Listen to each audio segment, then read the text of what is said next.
शुरुआत करते हैं दोस्तों आज के न्यूज़पेपर के हम भूगोल वाले हिस्से में मैप के साथ में। मैप के अंतर्गत हम प्रायद्वीपीय पठार से निकलने वाली कुछ महत्वपूर्ण नदियों के बारे में देख रहे थे। आज हम देखेंगे तुंगभद्रा रिवर के बारे में, इसके अलावा महानदी। दो रिवर को हम यहाँ पर कवर करेंगे। तो जैसे कि नाम से ही स्पष्ट है, टुंगा और भद्रा, तुंगभद्रा। एक हो गई टुंगा और दूसरी हो गई भद्रा, दोनों को मिला दिए थे तुंगभद्रा बन गई। तो जिस प्रकार से गंगा शुरू में दो नदियाँ आपस में जब मिलती हैं, ठीक है, अलकनंदा और भागीरथी, तब हम उसका जो मिलने के बाद उसको गंगा कहते हैं। ठीक इसी प्रकार से टुंगा और जो भद्रा रिवर है, अलग अलग शाखाओं से ये निकली हुई हैं, दोनों आपस में जिस जगह पर मिलती हैं, इसके बाद में तुंगभद्रा रिवर का निर्माण करते हैं। और ये जो तुंगभद्रा रिवर है, इसकी भी कई सारी सहायक नदियाँ हैं। एक हो गई वर्धा, ठीक है। यदि हम नीचे की तरफ से और भी जाएं तो एक रिवर है वेदवती, ठीक है, स्वर्णमुखी, हिंदरी।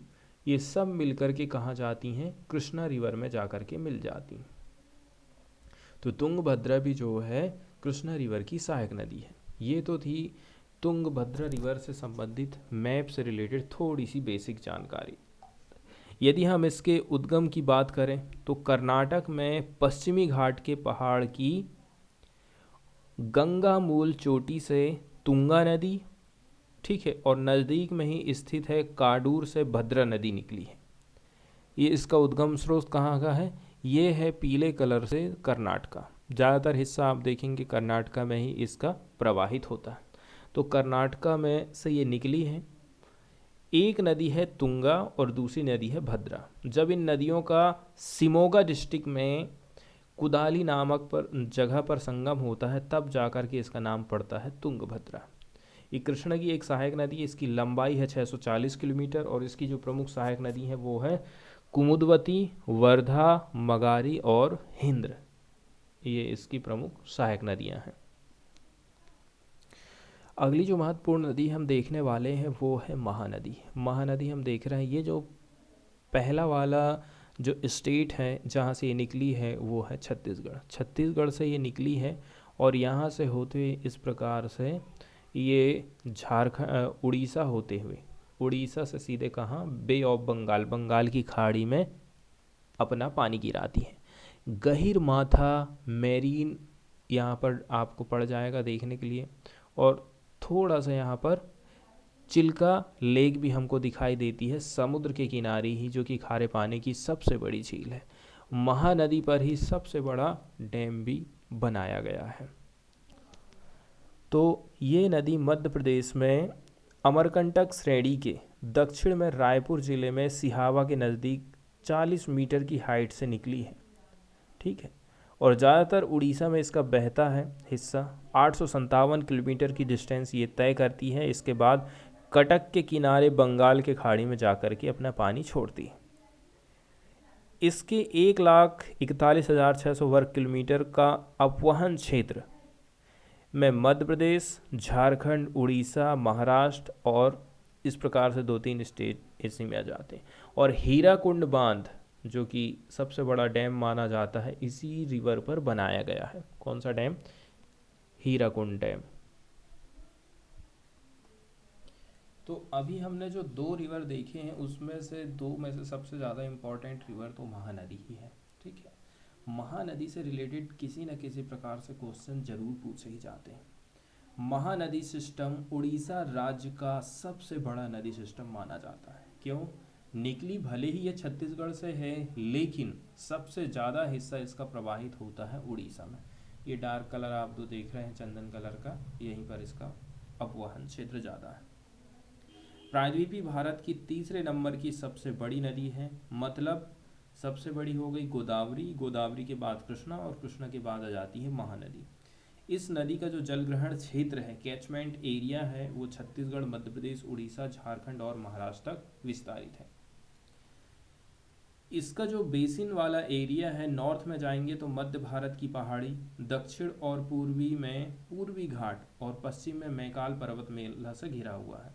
मतलब यदि हम इसको चारों तरफ से देखें कि कौन कौन सी चीज़ों से ये घिरी हुई है, तो नॉर्थ की तरफ में मध्य भारत की पहाड़ियाँ जाती, साउथ में और पूर्व में पूर्वी घाट आ गया, पश्चिम में मैकाल पर्वतमाला, ये जैसे कि ये जो आप देख रहे हैं पैरेलल में, तो पश्चिम दिशा में मैकाल पर्वत श्रेणी आ जाती।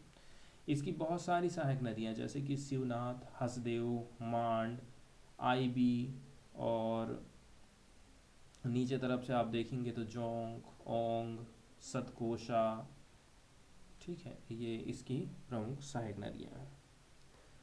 इसके बाद अब चूंकि ये दो राज्यों से होकर के गुजर रही है, इसलिए जरूर इस नदी पर विवाद होगा। महानदी जल विवाद, केंद्र सरकार ने 2018 में महानदी जल विवाद न्यायाधिकरण का गठन किया था। इस पर कई सारे बांध बनाए गए हैं जैसे कि हीराकुंड बांध, ये भारत का सबसे लंबा बांध है। रविशंकर सागर, दुधावा जलाशय, सौंदूर जलाशय, हसदेव बांगो और तांडुला डैम इसकी प्रमुख परियोजनाएं हैं। यहाँ पर डैम बनाए गए हैं। कुछ कुछ महत्वपूर्ण शहर इस पर बसे हैं जैसे कि रायपुर, दुर्ग और कटक। वहीं यदि हम बात कर लें इंडस्ट्री की, तो अब महानदी का जो पानी है, अब देख रहे हैं दोनों में बड़ी बड़ी रिवर में इसकी गिनती होती है, तो जाहिर सी बात है भिलाई स्टील प्लांट में इसका पानी यूज़ किया जाता है। हीराकुंड और कोरबा में एल्यूमिनियम के कारखाने लगाए गए हैं। कटक के पास पेपर मिल है, वहाँ इसका यूज़ किया जाता है। इसके अलावा सुंदरगढ़ में सीमेंट कारखाना है। तो ये तो थे प्रमुख महानदी से रिलेटेड जानकारी। इसके बाद हम देख लेते हैं पहली जो न्यूज़ है वो पीआईबी से आई है। पीआईबी की जो न्यूज़ आई है वो बताती है भारत और ऑस्ट्रेलिया के रिलेशन किस प्रकार से बढ़ते जा रहे हैं। ACTA, भारत ऑस्ट्रेलिया आर्थिक सहयोग और व्यापार समझौता, जिसको शॉर्टकट में हम बोलते हैं एक्टा, ACTA बोलते हैं, तो गुरुवार 29 दिसंबर 2022 से लागू हो गया है। दोनों देशों ने इसी साल 2 अप्रैल को इस समझौते पर सिग्नेचर करे थे। वहीं 21 नवंबर 2022 को ऑस्ट्रेलिया की संसद ने इसको अपनी मंजूरी दे दी थी। वहीं भारत में भी इसी समझौते को कैबिनेट की मंजूरी मिल चुकी है। मतलब कि दोनों देशों के लिहाज से यदि देखा जाए तो ये काफ़ी इम्पोर्टेंट है। किसी विकसित देश के साथ भारत का ये पहला मुक्त व्यापार समझौता है। जैसे कि नाम से ही क्लियर हो गया है, मुक्त व्यापार समझौता, मतलब कि ऑस्ट्रेलिया से कोई चीज़ हमारे यहाँ पर आ रही है तो भारत उसमें बहुत कम टैक्स लगाएगा या फिर जीरो टैक्स लगाएगा। इंडिया से कोई चीज़ ऑस्ट्रेलिया जा रही है तो हमारी चीज़ों के ऊपर भी टैक्स कम लगाया जाएगा या फिर जीरो टैक्स लगाया जाएगा।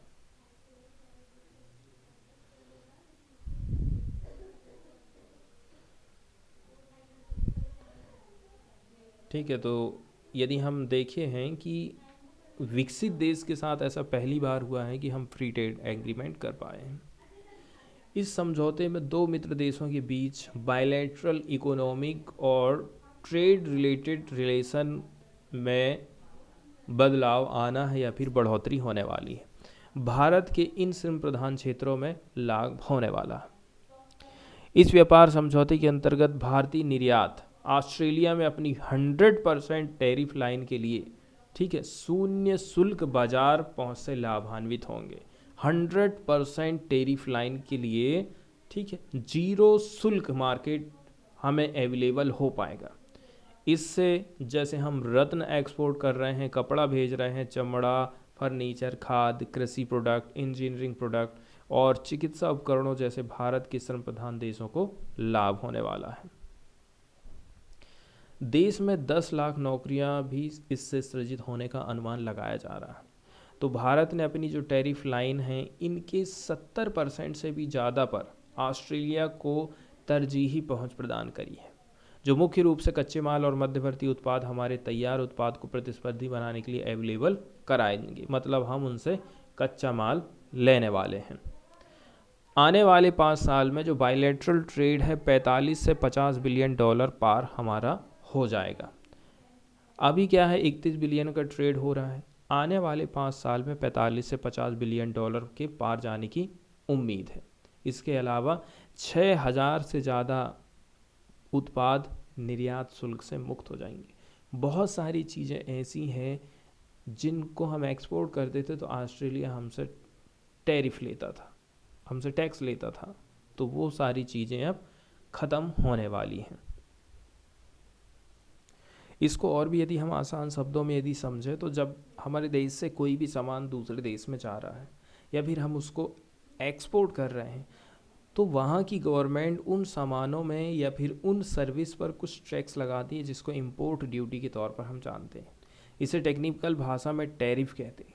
लेकिन मुक्त व्यापार समझौता यदि हो गया तो ऐसी लिस्ट तैयार करी जाती है कि जिसमें उन सामानों पर या कुछ वस्तुओं पर शुल्क में छूट दी जाती है। अगर कोई ऐसा समझौता हो जिसमें कि शुल्क बिल्कुल भी नहीं लिया जाएगा तो हम उसको मुक्त व्यापार समझौता कहेंगे। हाल ही में ऐसा भारत और ऑस्ट्रेलिया के बीच एकता समझौता हुआ है, जिसमें भारतीय निर्यात ऑस्ट्रेलिया में अपनी 100%, ठीक है, कितना परसेंट, 100% टैरिफ लाइन के लिए जीरो टैक्स वाला मार्केट उसको अवेलेबल हो जाएगा। तो पिछले 10 साल में ऐसा कभी नहीं हुआ था। बीते एक दशक में पहली बार ऐसा हुआ है। इसके बाद वाली न्यूज़ हम देखने वाले हैं सुकोई 30 MKI विमान से संबंधित। इस विमान से ब्रह्मोस हवाई प्रक्षेपण मिसाइल के विस्तारित रेंज संस्करण का युद्धपोत के निर्धारित लक्ष्य पर सफल परीक्षण किया गया है। विमान के ऊपर ने हमने मिसाइल रखे हैं। मिसाइल रखने के बाद हमने टेस्ट किए हैं कि इसकी जो रेंज हम बढ़ाए हैं तो वास्तव में वो बढ़ पाई है या नहीं बढ़ पाई है।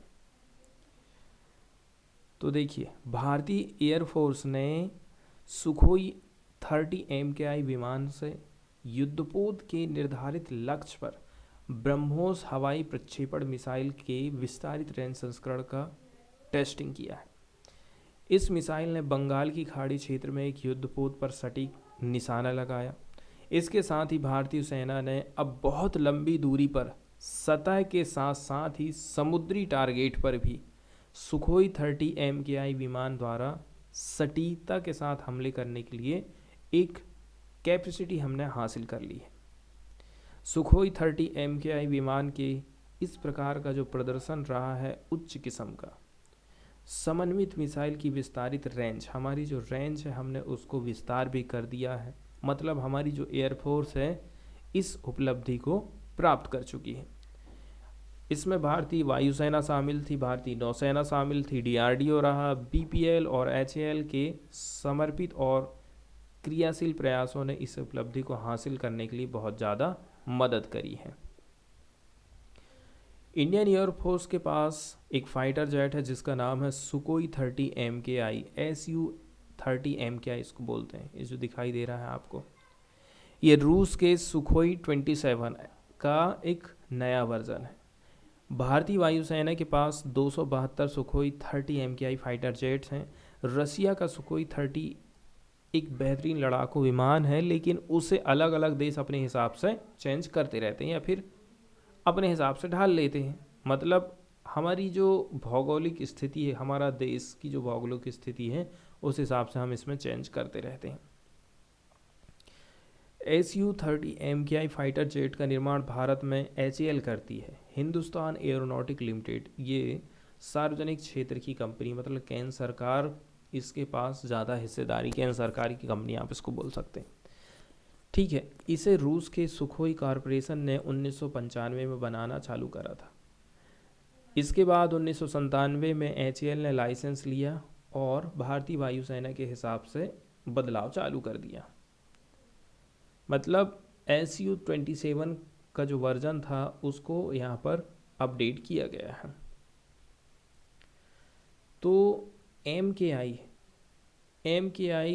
को रूसी भाषा में हम मॉडर्नाइजोवेरनी कोमेर्स्केस्की इंडिस्की, मॉडर्नाइज्ड अमेरिकन इंडियन कहते हैं, फुल फॉर्म इसका होता है, ठीक है।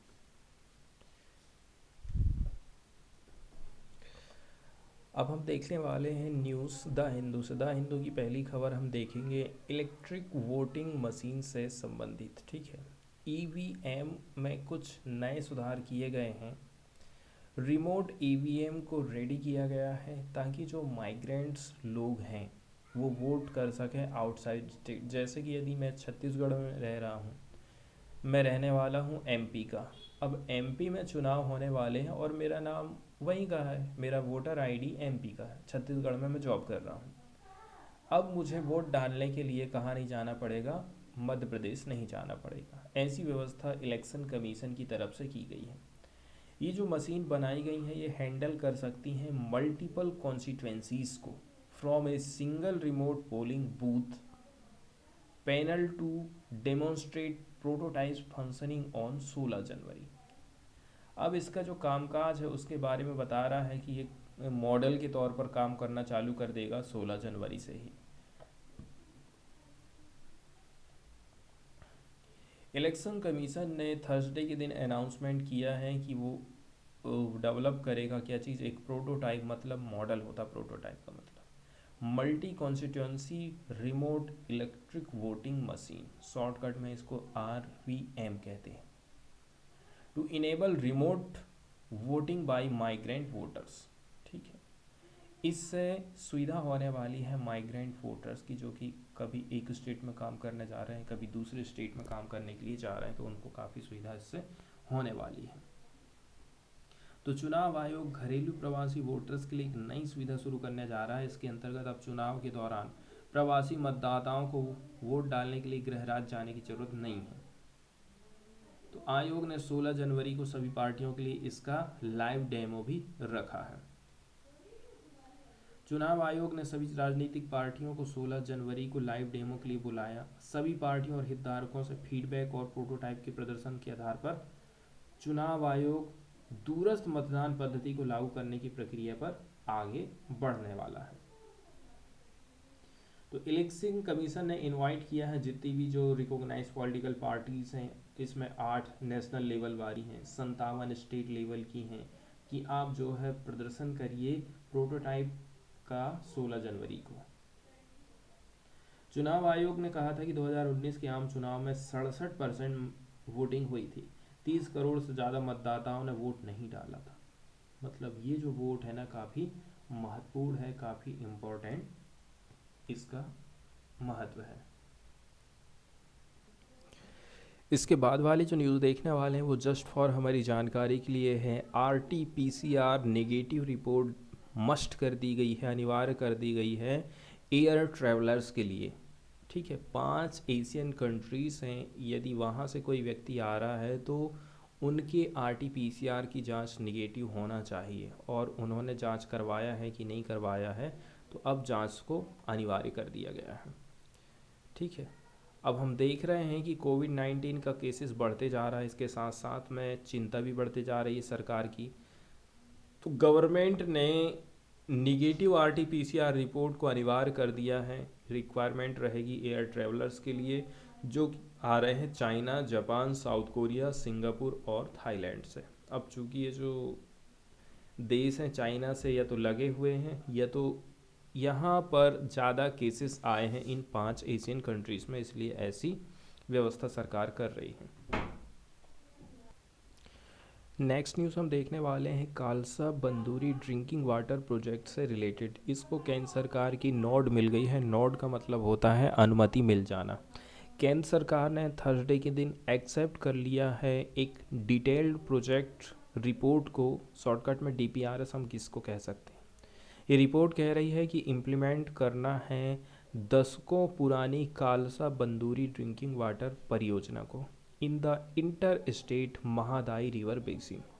इंटर स्टेट मतलब ये जो रिवर है 2 स्टेट से होकर के गुजर रही है। तो ये कर्नाटक सरकार द्वारा बेलागावी, धारवाड़ और गडग के 3 जिलों में पेयजल